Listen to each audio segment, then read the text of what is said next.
మీరు 'Inception' movie చూసారా? Dream లోపల ఒక డ్రీమ్, ఆ డ్రీమ్ లోపల ఇంకొక డ్రీమ్. ప్రోగ్రామింగ్‌లో గూడా అంతే.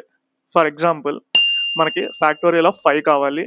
అండ్ ఇది మన దగ్గరున్న factorial function with recursive calls. So, ఇక్కడ బేసిక్‌గా ఏం జరుగుతుంది అంటే, నేను ఫ్యాక్టోరియల్ ఆఫ్ 5 అని ఇచ్చినప్పుడు అది 4 ఫ్యాక్టోరియల్‌ని కాల్ చేస్తుంది. ఎందుకు అంటే, మనం 5 ఫ్యాక్టోరియల్‌ని 5 ఇంటూ 4 ఇంటూ 3 ఇంటూ 2 ఇంటూ 1 అని రాస్తాం. సో, ఇక్కడ ఏం జరుగుతుంది, దీన్ని మనం 5 ఇంటూ 4 ఫ్యాక్టోరియల్ అని కూడా రాయొచ్చు. ఎందుకంటే 4 ఫ్యాక్టోరియల్ అంటే 4 ఇంటూ 3 ఇంటూ 2 ఇంటూ 1. సేమ్ అలాగే 4 ఫ్యాక్టోరియల్‌ని 4 ఇంటూ 3 ఇంటూ 2 ఇంటూ 1 అని చెప్పి రాస్తాం.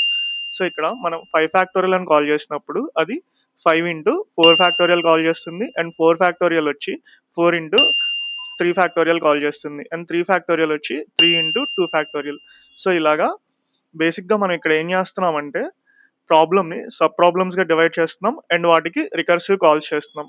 అండ్ లాస్ట్‌లో మనకి ఒక బేస్ కేస్ ఉంటుంది. అదే ఫ్యాక్టోరియల్ ఆఫ్ 1. ఫ్యాక్టోరియల్ ఆఫ్ 1 ఏంటో మనందరికీ తెలుసు. సో, బేస్ కేస్ హిట్ అయినప్పుడు అక్కడి నుంచి ఫంక్షన్ అనేది రిటర్న్ అయిపోతుంది. అండ్ అలా ఒక్కొక్క ఫంక్షన్ అనేది రిటర్న్ అవుతూ వచ్చి మనకి లాస్ట్‌కి మనం ఇచ్చిన ఇన్‌పుట్‌కి ఫైనల్ అవుట్‌పుట్ అనేది వస్తుంది.